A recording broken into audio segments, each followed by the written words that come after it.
ओम सभी को सादर नमस्ते जी। आप सभी का स्वागत है हमारे यूट्यूब चैनल वैदिक धर्म पर। और हम पढ़ रहे हैं सत्यार्थ प्रकाश का 13वां समोल्लास। 13वें समोल्लास के अंदर विषय चल रहा था ईसाई मत की समीक्षा। और ईसाई मत के अंदर हम पढ़ रहे हैं तौरेत का उत्पत्ति भाग यानी ओल्ड टेस्टामेंट। और ओल्ड टेस्टामेंट के अंदर आज हम 26वीं आयत पढ़ेंगे। और आज हम जिस विषय पर चर्चा करेंगे विषय यह है कि इब्राहिम के द्वारा दी जाने वाली पहली कुर्बानी के विषय में आज हम चर्चा करेंगे। आज हम चर्चा करेंगे सबसे पहले जो कुर्बानी ईसाई मत के अंदर यानी इब्राहिम के द्वारा जो कुर्बानी दी गई थी वो किस प्रकार से दी गई थी। इससे पूर्व की कक्षा में हम चर्चा कर चुके थे खतने के विषय में कि खतना किस प्रकार से कर्म परंपरा जो है वो शुरू हुई थी खतना करने की। जो यहोवा था, यहोवा और इब्राहिम के बीच में एक समझौता होता है। समझौता इस प्रकार का होता है क्योंकि जो सहारा है इब्राहिम की पत्नी, उसके बच्चे नहीं होते हैं, वो जो है उसके बालक नहीं रहते इब्राहिम के, तो वो परेशान रहता है। इब्राहिम और सारा जो है वो मिन्नत करते हैं अपने यहोवा से कि भी हमारे बालक नहीं है, हम गरीब हैं, हमारे ना धन है, ना संपत्ति है, ना ठिकाना है कोई, हम इधर उधर ही भटकते हुए घूम रहे हैं। तो एक दिन यहोवा से उसकी बाचा यानी वार्तालाप होती है उसकी। तो यहोवा प्रकट होता है उसकी दुख दुविधाओं को सुनकर। तो यहोवा के बीच में एक वार्तालाप इब्राहिम से होती है और इब्राहिम से एक समझौता यह होता है यहोवा का कि यहोवा कहता है कि भाई मैं तेरे लिए बच्चे भी तेरे होंगे, तेरी धन संपत्ति भी होगी और तेरे परिवार से ही सारे के सारे संसार के अंदर संसार चलेगा, तेरी पीढ़ियों से ही। और एक शर्त है मेरी कि भाई तुझे अपना जो है खतना यानी कटना करवाना पड़ेगा। यानी तुझे अपने जो शिशन यानी जननांग अपना लिंग यानी उसकी जो त्वचा होती है ऊपर की, उसे कटवाना पड़ेगा। और तुझे और तेरे परिवार के जितने भी सदस्य हैं उन्हें भी कटवाना पड़ेगा। और तेरी घर के अंदर जितने भी सदस्य हैं उनमें महिलाएं भी हैं। ये सारा का सारा सिद्धांत लिखा हुआ है बाइबल के तौरेत के अंदर। इस जाके वहाँ पर पढ़ सकते हो। तौरेत के अंदर 13वें 14वां अध्याय जो है तौरेत उत्पत्ति पर्व का, वहाँ पर जाके पढ़ सकते हो तुम। वहाँ पर लिखा हुआ है सारा का सारा। तो वहाँ से एग्री हो जाता है वो अपने साथ में इब्राहिम जो है अपने परिवार का अपना स्वयं का खतना। ऐसा लिखा हुआ कि 99 वर्ष उम्र थी इब्राहिम की और 99 वर्ष की उम्र में उसने अपना खतना किया। और अपने साथ में अपने परिवार का और अपने अड़ोसी पड़ोसी जो थे समाज के लोग उनका भी, और जो दास थे उसके यहाँ पर उनका भी, सभी का उसने खतना प्रारंभ करा। और खतना कर जब उसने खतने की बाचा उनके बीच में हो गई तो उसने अपना भी खतना करा, सबका खतना करा। और उसने जब यहोवा ने ये समझौता उसका हुआ तो वहाँ से खतना की परंपरा पूरी चली थी। आज के हम चर्चा करेंगे भी जो इब्राहिम के द्वारा जो ईश्वर ने परीक्षा ली थी यानी कि जो यहोवा था, यहोवा एक दिन परीक्षा लेता है इब्राहिम की, तो उसको विषय पर हम चर्चा करेंगे। आज जितने भी लोग चैनल से जुड़े हैं चैनल को सब्सक्राइब कर लें, वीडियो को लाइक कर दें, किसी प्रकार की शंका एक कमेंट बॉक्स में लिख दीजिए। आज हम इस पूरे के पूरे विषय को हम समझेंगे किस प्रकार से ये जो विषय है ये शुरू हुआ था, किस प्रकार से जो है जो कुर्बानी की जो कुर्बानी है इब्राहिम के द्वारा वो दी गई थी, ईश्वर के द्वारा परीक्षा उसके ली गई थी यहोवा के द्वारा। तो होता क्या है, एक दिन जो है परमेश्वर जो है अब्राहम को पुकारता है। और अब्राहम को पुकारा, अब्राहम जवाब दे कि हाँ प्रभु। परमेश्वर ने कहा तू मेरी एक बात मानेगा तो अपने इकलौते बेटे इसहाक को ले जिससे तू बहुत ज़्यादा प्यार करता है। तो यहोवा कहता है, ये बाइबल का ईश्वर जो है वो कहता है कि भाई तू अपने मेरी एक बात मानेगा, तू अपने बेटे यानी इसहाक को ले जिससे तू बहुत ज़्यादा प्यार करता है और और उसके उसे और सफ़र करके मोरिया देश जा। तो मोरिया देश कोई मिस्र के आसपास की जगह थी, वहाँ पर जा और वहाँ एक पहाड़ पर जो मैंने तुझे बताऊँगा इसहाक की होम बलि चढ़ा। अब यहाँ पर होम बलि चढ़ाने की प्रथा प्रारंभ हो जाती है क्योंकि अब हम उससे पूर्वी कक्षा में चर्चा कर चुके हैं कि भाई ईश्वर जो है इनका यहोवा जो है वो पूरा मांसाहारी है। और जो उसके अपने अनुयायी भी हैं उनको भी मांसाहार करने के लिए प्रवृत्त करता है उनको। और लड़ाई झगड़ा इस प्रकार का ईर्षा द्वेष उसके अंदर है।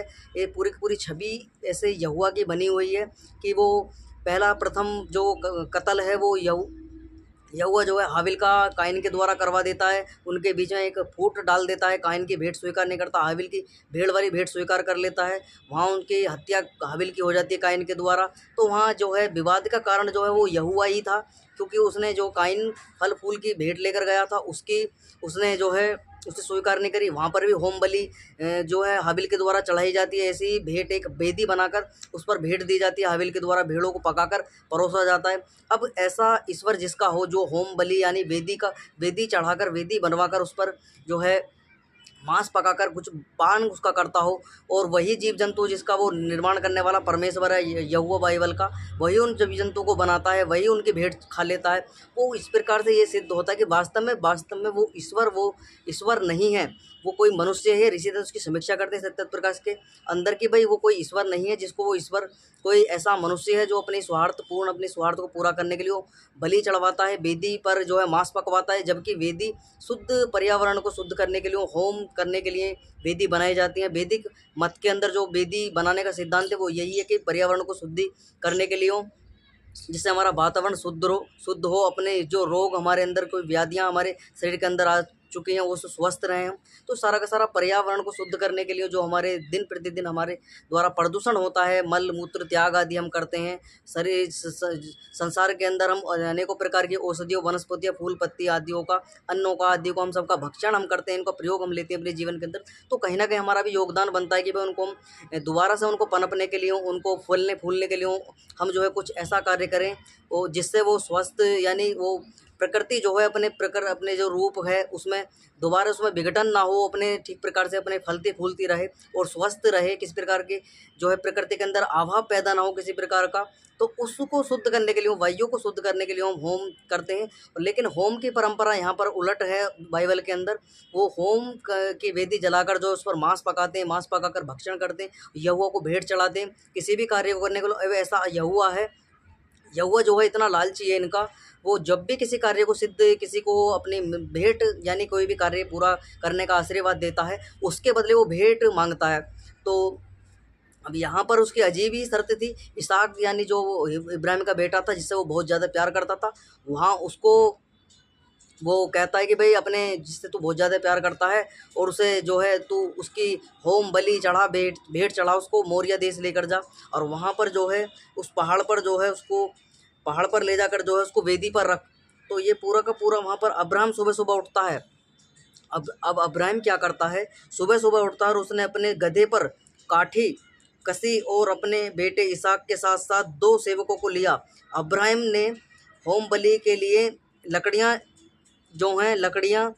चीरी और फिर वे सब उस जगह के लिए निकल पड़े और जो सच्चे परमेश्वर ने उसे बताई थी। सफ़र के तीसरे दिन अब्राहम को दूर से वह जगह दिखने लगी जहाँ उसने उसे जाना था।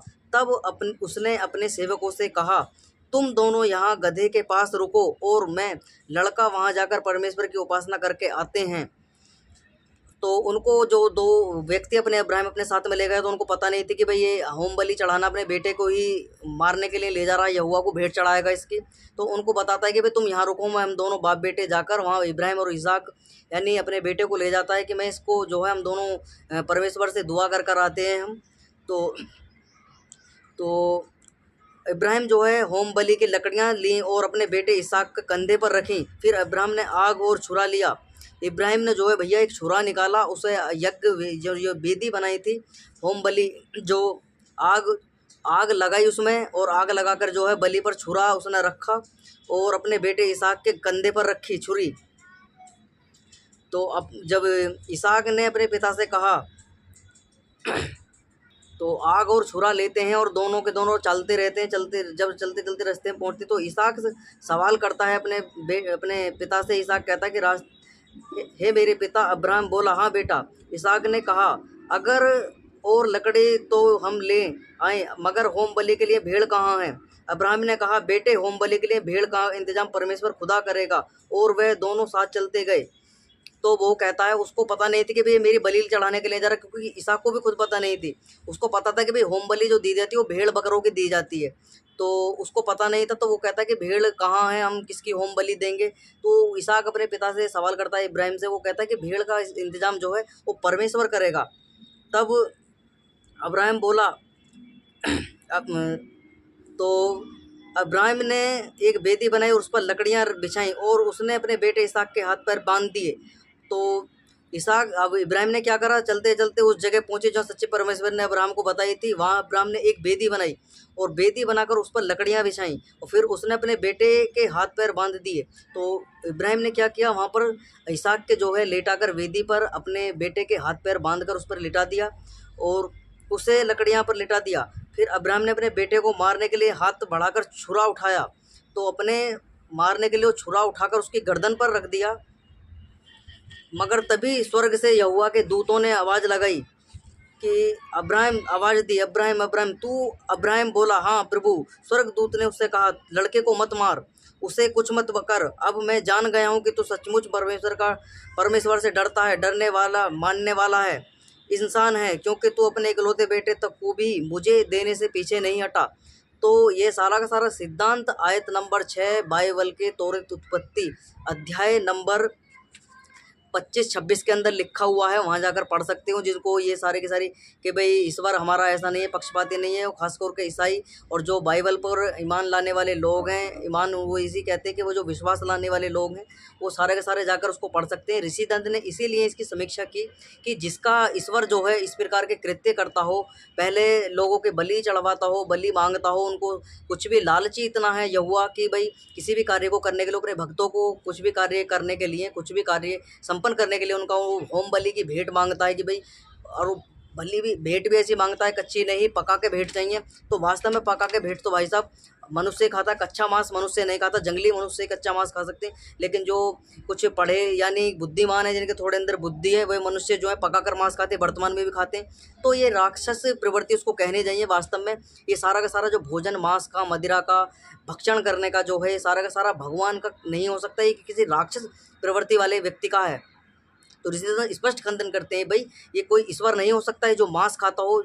जो परमपिता परमात्मा जीव जंतु पशु पक्षियों आदि सभी का निर्माण करता है, मनुष्यों का निर्माण करता है, वो क्यों कर किसी का मांस खाएगा? वो क्या इतना लालची हो चुका है कि उसको मांस से ही उसकी जो है तृप्ति होगी? तो ऋषि स्पष्ट खंडन करते हैं कि भैया ये कोई वास्तव में ईश्वर नहीं है, ये कोई मनुष्य ही है, जिसे अपना ईश्वर सिद्ध करने के लिए बाइबल के लोगों ने जो है उसको इस प्रकार से ग्रंथों के अंदर अपने गढ़ दिया है कि भाई ये ईश्वर है, यहोवा है, पृथ्वी को बनाता है और कुछ 2 दिन 4 दिन बाद जो उसको निपटा देता है।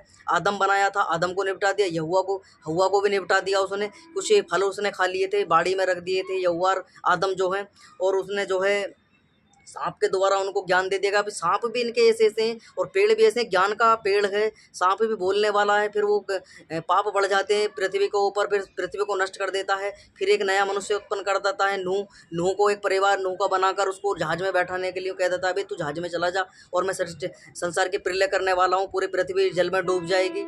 इस प्रकार का सिद्धांत जो है बाइबल का यहोवा करता है, क्योंकि वो उसको इतनी बुद्धि नहीं है कि भाई वो उसको, तो बाइबल का जो यहोवा है वो उसके तुम खुद ही ये अंदाज़ा लगा सकते हो किस प्रकार का वो कार्य उसका है, किस प्रकार की बुद्धि उसकी है कि वो बनाने से पहले नहीं सोचता, बनाने के बाद में विचार करता है कि भाई ये तो गलत बन गई है, और इसमें जो मनुष्य बनाए हैं, जीव जंतु बनाए हैं, वो तो दुराचारी हैं, वो तो पाप कर रहे हैं, फिर मैं इसको निपटा दूंगा।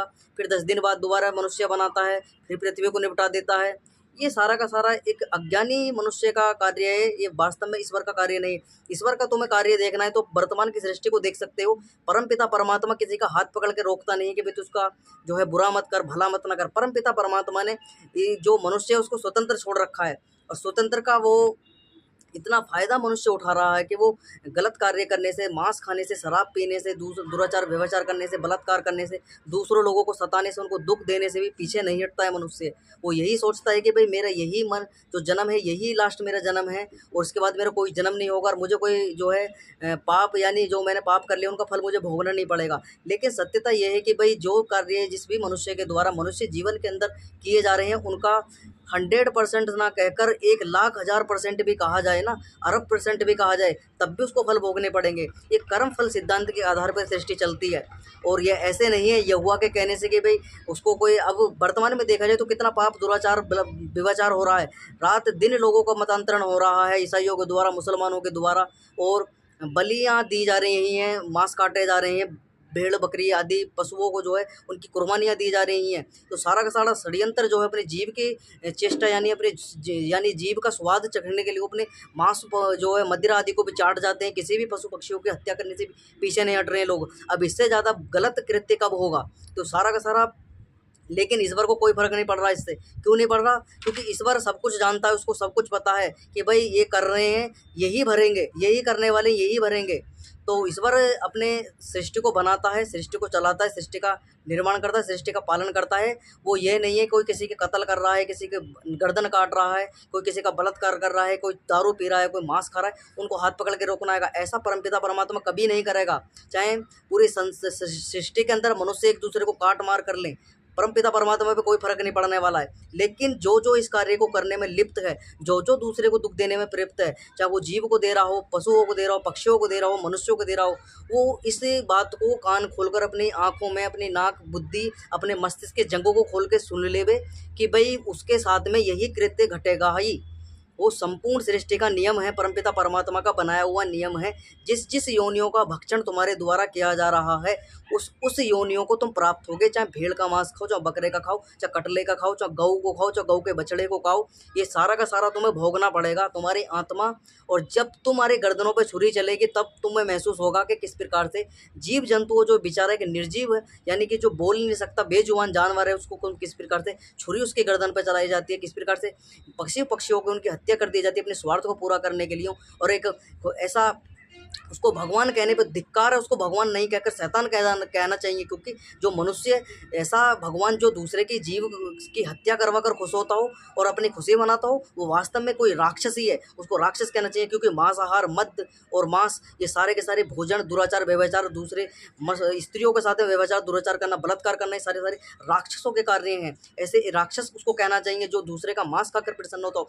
हमारा परमपिता परमात्मा ईश्वर देखा जाए ना, उसको मांस उसको चाहिए, ना मदिरा चाहिए, ना साग चाहिए, ना पात चाहिए, कुछ भी उसको ए टू जेड कुछ भी नहीं चाहिए। क्योंकि हमारा परमपिता परमात्मा वो सर्वव्यापक, सर्वशक्तिमान, न्यायकारी, सर्वज्ञ, दयालु, अजन्मा, सर्वेश्वर, सर्वंतरयामी, अजर, अमर, नित्य, पवित्र और सृष्टि करता है परमपिता परमात्मा। इन लफड़े झपड़े में नहीं पड़ता परमपिता परमात्मा। ये संसार जो बनाया हुआ है, ये आत्माओं के लिए बनाया हुआ है और आत्मा ही इसके अंदर विचरण कर रही है। आत्मा ही सुख दुख का अनुभव करने वाली है। तो सुख दुख जैसे जीव जंतुओं को मुसलमानों के द्वारा, ईसाइयों के द्वारा, चाहे वो हिंदुओं में हो, किसी भी मतांतर के अंदर हों, जितने भी ये मांसाहार, अंडा, दारू, मीट, मच्छी आदि खाई जा रही हैं, इनका भुगतान उन्हीं व्यक्तियों को करना पड़ेगा। अपने जीवन से उसको चुकाना पड़ेगा। क्योंकि यही जन्म उनको मिलेगा जिसका वो मांस खा रहे हैं, वो सारा का सारा अपने शरीर से उसको चुकता करना पड़ेगा।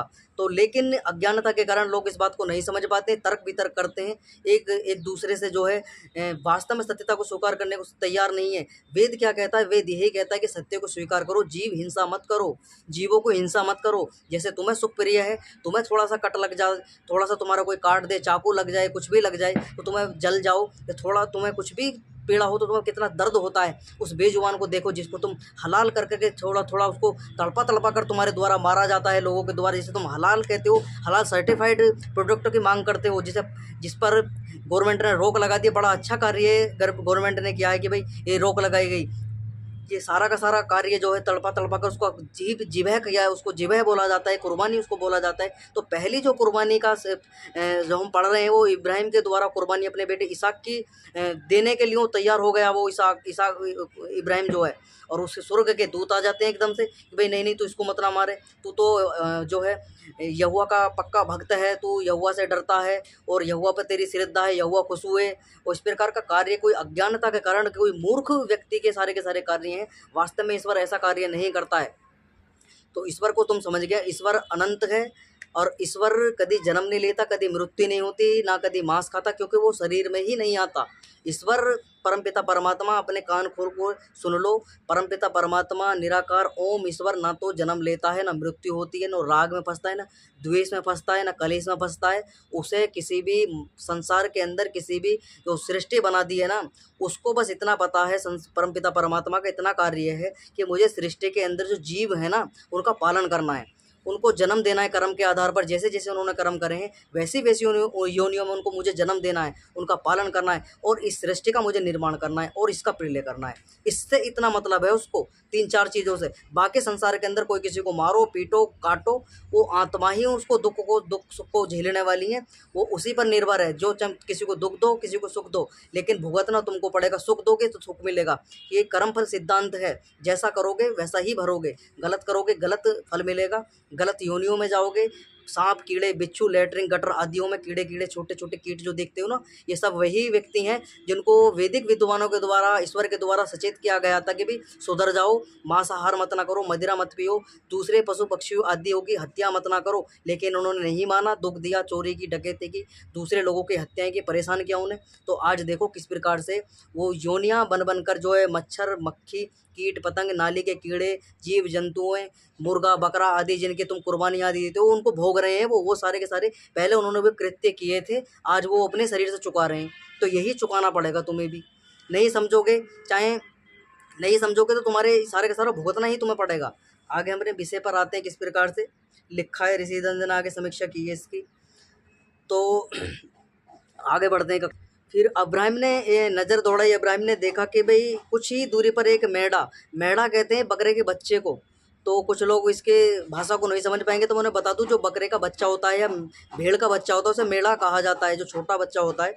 तो वहाँ पर एक मेढ़ा उसको दिखाई दिया, मेढ़ा को पकड़ लाया और उसने अपने बेटे की जगह उसकी होम बलि चढ़ा दी, अपने बेटे को बचा दिया। और एक जो है, अब यहाँ सर देखना चाहिए, चाहे बेटे की बलि दी जाती वहाँ पर, चाहे भेड़ की बलि दे दी वहाँ पर, लेकिन जीव हिंसा तो हुई वहाँ पर। चाहे अपने बेटे की बलि देता, दुख उसको भी इतना ही होता। तो प्राण यानी निकलने का कष्ट उतना ही होता है, वो सभी को बराबर होता है। किसी को ऐसा नहीं है कि चाहे मच्छर को मारो, चाहे मक्खी को मारो, चाहे ऊँट को मारो, चाहे बकरे को मारो, चाहे हाथी को मारो, चाहे चींटी को मारो, सभी को प्राण निकलने का दुख बराबर ही होता है। सभी के अंदर समान आत्माएं हैं, सभी की आत्माएं बराबर सुख दुख को भोगने वाली हैं। इसी तथ्य को ना समझने के कारण जो है, उसने जो है अपने बेटे को पक्षपात उसने किया। इब्राहिम के द्वारा अपने बेटे को तो बचाया गया और एक बेजुबान जानवर की वहाँ पर बलि चढ़ा दी गई। और यहाँ पर एक गलत तथ्य यहाँ देखने को मिलता है कि भाई बलि भी किस प्रकार से चढ़ाती है, वेदी चढ़ाई जाती है। और वेदी का तथ्य यहाँ पर यही है कि इन्होंने वैदिक मत में यानी होम यज्ञ को भी बदनाम करने का कार्य बाइबल के अंदर हुआ है। वो कैसे, परमपिता परमात्मा ने यज्ञ तो हमें इसलिए परमपिता परमात्मा ने दिया करने के लिए कि भाई जिससे हम इस पर्यावरण, इस प्रकृति से हम उपभोग ले रहे हैं, इसका उपभोग कर रहे हैं, इससे अनेकों प्रकार से औषधियाँ लेते हैं, वनस्पतियाँ लेते हैं, फल लेते हैं, औषधियाँ लेते हैं, वायु हमारी शुद्ध होती है, वृक्षों से हमको ऑक्सीजन मिलती है। तो हमारा भी कर्तव्य है कि भाई हम इस पर्यावरण को, इस वातावरण को हम शुद्ध रखें। लेकिन यहाँ पर जो है होम की अलग ही प्रवृत्ति यहूदियों के द्वारा देखी गई है कि वो मांसाहार पकाते हैं, उस पर मांस चढ़ाते हैं। ऐसा ही कृत्य जो है मध्यकाल के अंदर कुछ पौराणिक व्यक्तियों के द्वारा जो अज्ञानता के कारण मैदर और उवट जैसे भाष्यकार वेदों का गलत भाष्य कर उन्होंने कृत्य रचा। और वेदों के अंदर जो है होम बलि, पशु बलि, नर बलि आदि का प्रावधान उन्होंने लिख दिया। और उसी के आधार पर वाम मार्गियों ने जो है मांस, मदिरा, बलि देना प्रथा ये भी भारत के अंदर देखने को मिली थी उस टाइम पे मध्यकाल के समय। लेकिन प्राचीन काल में जाया जाए तो प्राचीन काल में ऋषि मुनियों के समय लगभग आज से 5000 ज़्यादा ना जाया जाए, 5000 वर्ष पूर्व ही पीछे चला जाए तो लगभग महाभारत के समय ये सारा का सारा दृष्टांत तो वहाँ पर नहीं था। एक परंपराएं चलती, वैदिक मत वहाँ पर चला करता था। सारे संसार के अंदर एक ही मत चलता था, वैदिक मत चलता था। सारे संसार के व्यक्ति जो थे वो वैदिक धर्म को मानने वाले हुआ करते थे। लेकिन रूढ़िवादिता, पाखंडता के कारण जब महाभारत का युद्ध समाप्त हुआ तो लोगों ने अपने अपने जैसे जैसे मन में आया वैसे वैसे मत मतांतर चलाने प्रारंभ कर दिए, क्योंकि वेदों के विद्वान उस समय पर लुप्त से ही हो चुके थे। कुछ ना के बराबर ही वैदिक विद्वान बचे थे, जिनके कारण आज हम सत्यता सुन रहे हैं, सत्यता सुना रहे हैं आपको।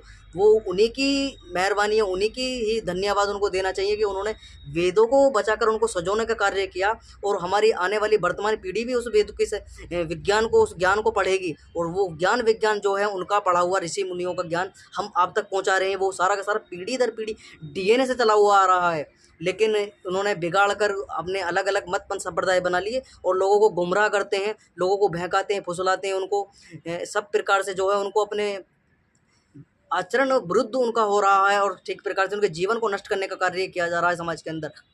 मतांतरों के अंदर फंसाकर जो है उनका अपना जीवन तो नष्ट कर ही रहे हैं, अपना स्वार्थ पूरा करते हैं। और उन ना समझ व्यक्तियों को पकड़कर उनको तलवार की नोक पर उनको धमकाकर, डराकर, चावल का लालच देकर, अनाज का लालच देकर, रुपए का लालच देकर, शादी विवाह का लालच देकर, जमीन का लालच देकर, घर परिवार का लालच देकर अनेकों प्रकार से षड्यंत्र जो है समाज के अंदर देखने को मिल रहे हैं। तो जहाँ पर बाहुल्य क्षेत्र मुसलमानों को और ईसाइयों को होता है वहाँ तलवार की नोक पर कन्वर्जन कर देते हैं। और जहाँ पर देखते हैं कि वे साम दंड भेद की नीति वो चलाते हैं, जहाँ देखा जाता है कि जिस मनुष्य की जिस तरीके की आवश्यकता हो और उसे विवाह की आवश्यकता तो लड़कियों का, हुरों का लालच उसको दिया जाता है कि भाई तुझे शादी करा देंगे तेरी।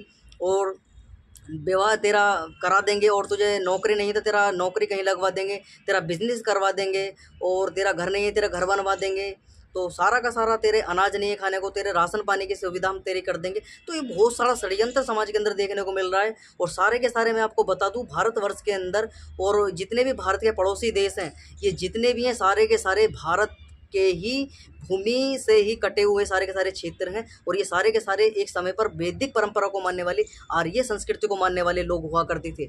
लेकिन कन्वर्जन के कारण ये सारे के सारे जो हैं अपने आप को कट्टर मुसलमान मान बैठे हैं, कट्टर ईसाई मान बैठे हैं। और इनको बताया जाए कि भाई तुम्हारे पिता पिता का, तो ये इनको उनका नाम पता नहीं है। इनको डीएनए जो है इनका जो है लगभग 2-3 पीढ़ियों तक ही समाप्त हो जाता है कि मेरे पिताजी थे, मेरे पिता के बाबा ये थे, दादा परदादा का नाम भी किसी को नहीं पता इनके।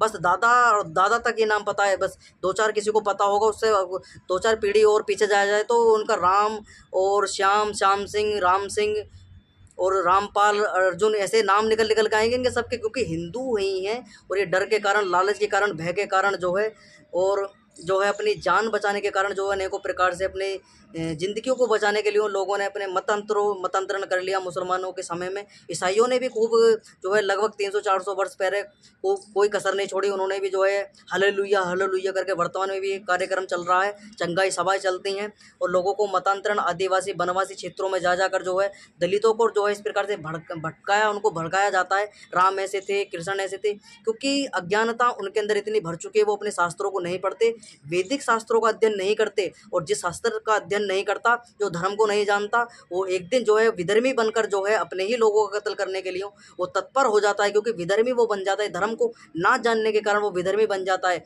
ऐसे ऐसे लोगों के द्वारा विधर्मी बना दिया जाता है, जो अपने आप को ये कहते कि भाई मूसा अच्छा है, ईसा अच्छा है, मोहम्मद अच्छा है। इस प्रकार से जो है पूरे पूरे फतवे चलते हैं समाज के अंदर, लोगों को कन्वर्जन करने का पूरा पूरा कार्य चलता है। तो आर्य समाज सबसे आग्रह यही करता है कि वास्तव में कि भाई तुम कुछ मत ना बनो, तुम वास्तव में धर्म को स्वीकार करो, क्योंकि धर्म सार्वभौमिक है। वो मनुष्य, प्रत्येक मनुष्य पर, वो किसी भी मत पंथ संप्रदाय का हो, सभी पर समान भाव से लागू है सभी पर। ईश्वर जो है नियम बनाता है, वो सभी के लिए बनाता है। वो ऐसा नहीं है कि भाई वैदिक परंपरा को मानने वाले लोगों के लिए अलग नियम है, और जो अलग मतांतर तुमने बना लिए अपनी अज्ञानता के कारण, रूढ़िवादिता, पाखंडता के कारण, वो धर्म नहीं है। वास्तव में वो मत पंथ संप्रदाय, मजहब, फिरका आदि हैं।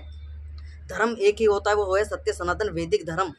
तो अब इनके धर्म की हम विषय में चर्चा कर रहे हैं। तो धर्म जो है इनका लगभग वो मत उसको कह जाना चाहिए। ईसाइयों का मत जो है लगभग 2500 वर्ष पुराना, और उससे पीछे चले जाए थोड़ा सा 3000 वर्ष पुराना लगभग यहूदी।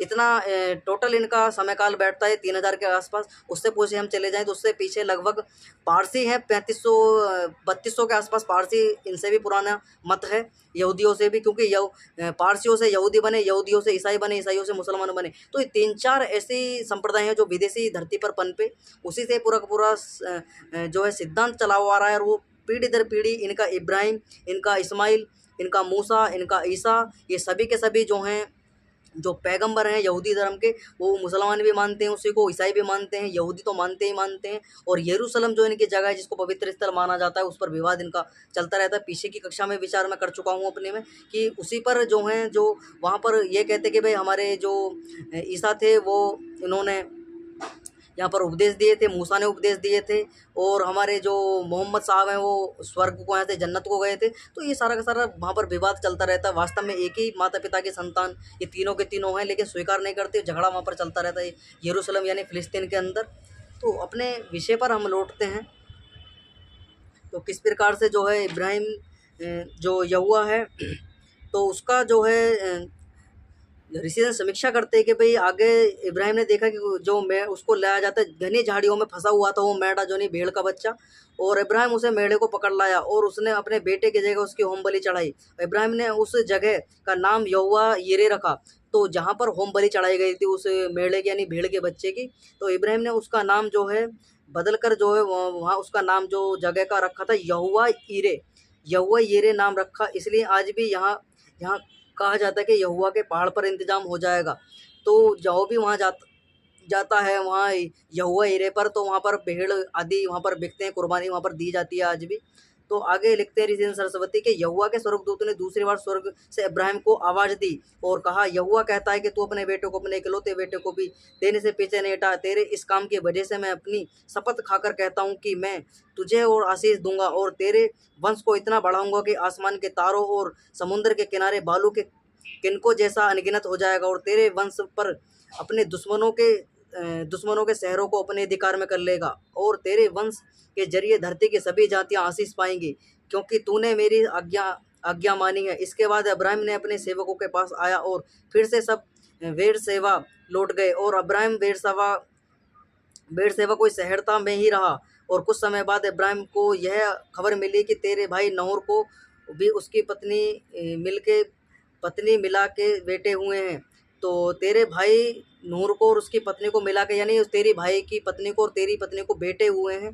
और तो फिर उसका भाई बूज, उसके बाद कोमल जिसका बेटा अरम है, फिर के कैसेद होजो, पिलदास, यदलाफ और बैतूल की रिबका का पिता था। ये 8 लड़के इब्राहिम के भाई नाहोर के उसकी पत्नी मिल्का से हुए। नाहोर उसकी उपपत्नी रूमा से भी बेटे हुए, वे थे तेव, गैम, तेहस और माका।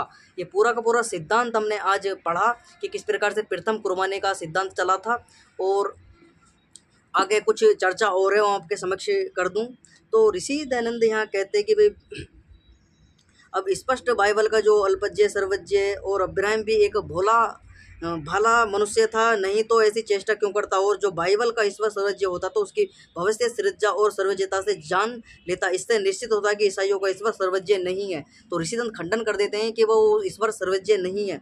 अब एक और यहाँ सिद्धांत चलता है कि भाई जो मृतक है, यानी मृतकों को जो मारने यानी कि दावने का जो सिद्धांत है, दफनाने का सिद्धांत है, और ऋषि उसको समीक्षा करते हैं। तो ये कहते हैं, तो आप हमारी संविधानी से में से चुन के एक अपने मृतक को गाड़िए, जिससे आप अपने मृतक को गाड़ें। तो ऋषिदंत यहाँ कहते हैं कि भाई ये पूरा का पूरा सिद्धांत जो है मुर्दों को गाड़ने का जो है, तो वो कहते हैं कि भाई इससे जो है भूमि जो है वो दूषित होती है। भूमि के अंदर जो है अनेकों प्रकार से जो है रोग उत्पन्न हो जाते हैं। और क्योंकि जब वो डेड बॉडी सड़ती है, सड़ने के बाद दुर्गंध उससे उत्पन्न होती है, तो वास्तव में शरीर को जो है, मृत शरीर को जो है हमें दाह संस्कार उसको करना चाहिए। क्योंकि दाह संस्कार करने के बाद जो है वो पूरा हमारा पंच तत्वों से बना हुआ शरीर है, वो पंच तत्वों में विलीन हो जाता है। और ठीक प्रकार से जो है अग्नि देने के कारण जो है उसको अपने पंच तत्वों में, वो जो पंच तत्वों से शरीर बना हुआ था, अपने अपने स्थानों में वो अपने अपने मूल प्रकृति, मूल स्वरूप में लौट जाता है।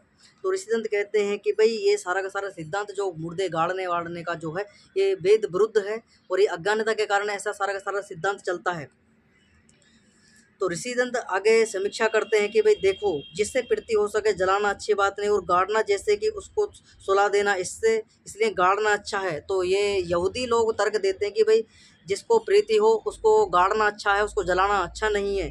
तो ऋषिदंत कहते हैं कि जो मृतकों से प्रीति करते हो तो अपने घर में क्यों नहीं रखते। ऋषिदंत कहते हैं कि भाई अगर मृतक से तुम्हें इतना ही प्यार है तो अपने घर में क्यों नहीं रख लेते उसे, और गाड़ते भी क्यों हो। जिस जीवात्मा से प्रीति थी वह निकल गया। तो ऋषिदंत कहते हैं भाई साहब, जिस शरीर के अंदर जीव आत्मा थी, वो जीव आत्मा उस शरीर के अंदर से निकल चुकी है। अब ये खाली खोल एक मिट्टी रह गई है, इसको तुम रख कर करोगे क्या। इसको तुम दाह संस्कार इसका कर दो, और वैदिक रीति से इसका दाह संस्कार करो, जिससे अपने पंच तत्वों में विलीन हो जाए। उन अस्थियों को लेकर जो है एक जमीन में गड्ढा खोद कर जो वहाँ पर उसको दाब दो, उसके ऊपर एक वृक्ष लगा दो, फलदार छायादार, और वो कुछ समय बाद जो है वो अस्थियाँ जो हैं अपने मूल प्रकृति, यानी जो पंच तत्वों से बना हुआ शरीर है, अग्नि, जल, वायु, पृथ्वी और आकाश, तो वो अस्थियाँ जो हैं पृथ्वी का भाग थी, वो पृथ्वी में ही विलय हो जाएंगी।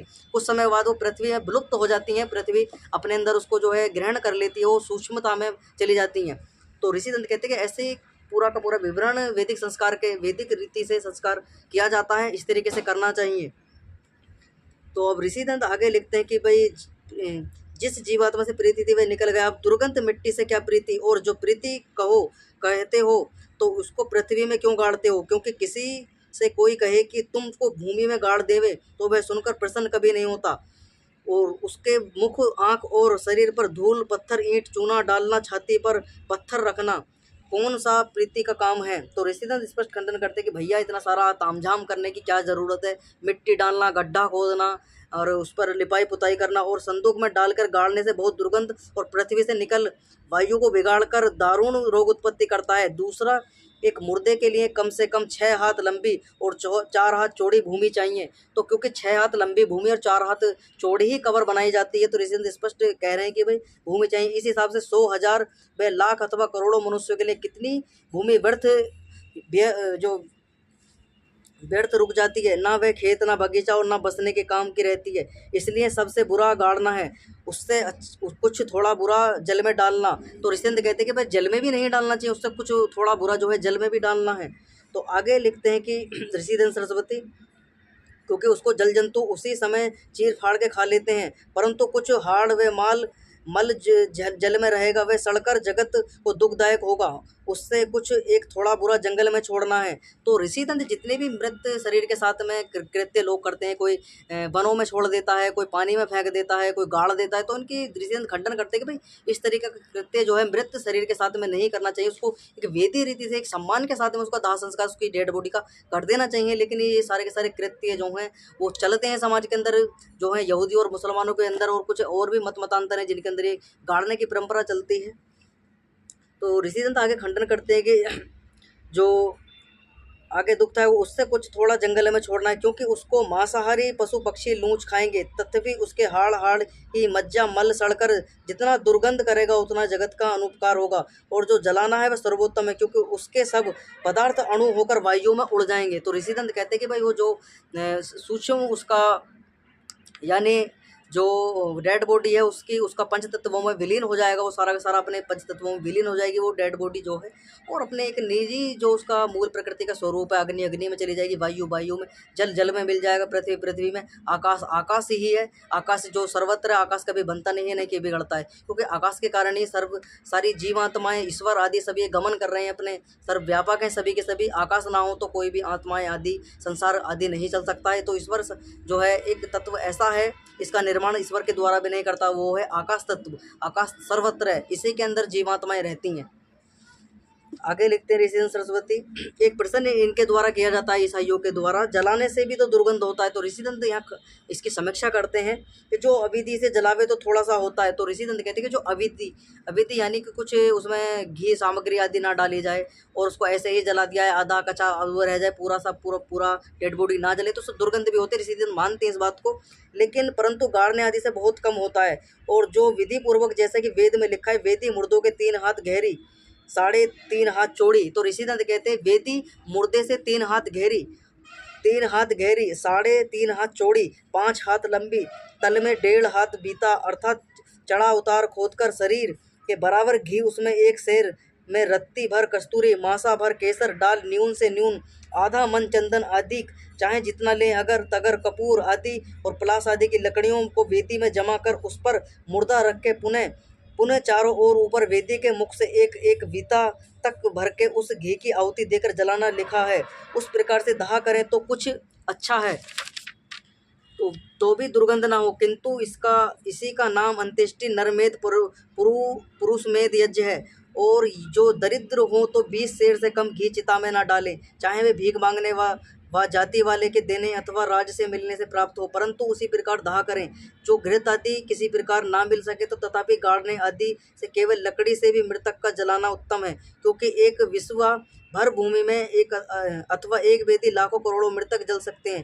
भूमि भी गाड़ने के समान अधिक नहीं बिगड़ती और कवर के देखने से भय भी होता है, इससे गाड़ना अधिक सर्वथा निषेध है। तो ऋषि दंत यहाँ खंडन करते हैं कि भैया गाड़ना नहीं चाहिए, उसको जला देना चाहिए। और जो है और जलाना किस प्रकार से चाहिए, दाह संस्कार किस प्रकार से करना चाहिए, जितना डेड बॉडी का वजन है उतनी ही सामग्री लेनी चाहिए, उतना ही घृत लेना चाहिए, उससे 4 गुना जो है हमको ईंधन लेना चाहिए। यानी किसी डेड बॉडी का 50 किलो वेट है तो 50 किलो घी हमको लेना चाहिए, 50 किलो हमको सामग्री लेनी चाहिए, और 4 गुना यानी 4 कुंटल जो है हमको, यानी 4 गुना यानी 2 कुंटल हमको जो है इस प्रकार से जो है हमको लेना चाहिए ईंधन। हमको इस प्रकार से ईंधन 4 गुना लेना चाहिए डेड बॉडी से। तो इस प्रकार से दाह संस्कार करने की विधि है। तो ऋषि दंत कहते कि भैया इस प्रकार से जलाना चाहिए, इस प्रकार से दाह संस्कार करना चाहिए, क्योंकि दाह संस्कार करने से जो कब्रिस्तान है यानी जो शमशान हैं, शमशान होते हैं जहाँ पर, वहाँ पर आप देख सकते हो वहाँ पर कब्र मज़ार आदि आपको नहीं मिलेगी, समाधि आदि नहीं मिलेंगी।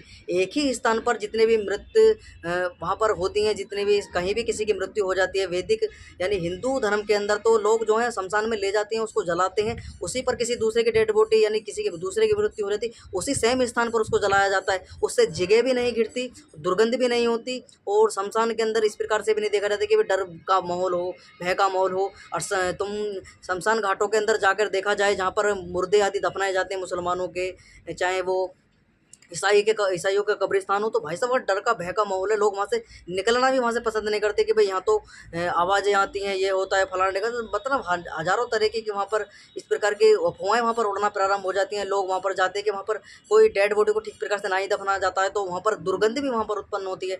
और वहाँ पर जो कब्रिस्तानों के अंदर तुम जाकर देखोगे तो भाई साहब वहाँ पर डेड बॉडियों के ऊपर ही दोबारा कब्र खोदकर उन्हें वहीं दबा जाते हैं। कब्रिस्तानों के अंदर जगह भी इतनी सीमित हो चुकी है कि भाई साहब लोगों ने अतिक्रमण भी करना प्रारंभ कर दिया है। लोगों ने जो है शमशानों की जो अपनी कब्रिस्तान है वो जो कोई बसापत होती है उसके समक्ष भी कब्रिस्तान बना देते हैं लोग। ये अभी इस पर पीछे मुद्दा भी उठा था कि भी लोगों ने जो है अतिक्रमण प्रारंभ कर दिया है कुछ लोगों ने, तो सरकार ने उस पर रोक भी लगाई। लेकिन भाई ये सारी की सारी उत्तम रीति नहीं है। आज हमने पूरा का पूरा सिद्धांत इसका पढ़ा, तो जितने भी लोग चैनल से जुड़े हुए हैं चैनल को सब्सक्राइब कर लें, वीडियो को लाइक कर दें, और किसी प्रकार की शंकाएं कमेंट बॉक्स में लिख दें, या मैं आपके लिए ऐसी ही वीडियो आपको जो ज्ञान से वर्धित हैं, यानी जो ज्ञान उनके अंदर मिलेगा, आपको सीखने को कोई अच्छी चीज़ आपको सीखने को मिलेगी और आपके जीवन के अंदर परिवर्तन होगा। तो आपसे अनुरोध है कृपया करके चैनल को ज़्यादा से ज़्यादा लोगों तक पहुँचाएँ, चैनल को सब्सक्राइब करें, वीडियो को लाइक करें, कुछ शंकाएँ कमेंट बॉक्स में लिख दीजिए। आज हमने पढ़ी पहली कुर्बानी की, किस प्रकार से कुर्बानी दी जाती है, लेकिन अब वास्तव में एक परंपरा बन गई। उस समय पर जो परंपरा थी वो ठीक है, उन्होंने जो भी उनकी स्थिति हो रही थी, लेकिन अब वर्तमान में लोगों को समझ जाना चाहिए। प्राचीन अपने जो होश हो गया, लेकिन वर्तमान में जो स्थिति है अब हमें सत्य को स्वीकार कर लेना चाहिए, जो सत्यता है उसको स्वीकार कर लेना चाहिए, और ये सारे के सारे कृत्य हम अपने जीवन में नहीं करने चाहिए। मांसाहार, मद पीना, दुराचार, व्यभिचार आदि करना, पशुओं की हत्या करना, जीवों की हत्या करना, उनका मांस खाना, लोगों को परेशान करना, लोगों की हत्याएं करना, लोगों को डराना धमकाना, चोरी डकैती आदि करना, तो सारे गलत कार्य हमको छोड़ देने चाहिए। तो आज की कक्षा को विराम करेंगे। ओम सम, सभी को सादर नमस्ते जी।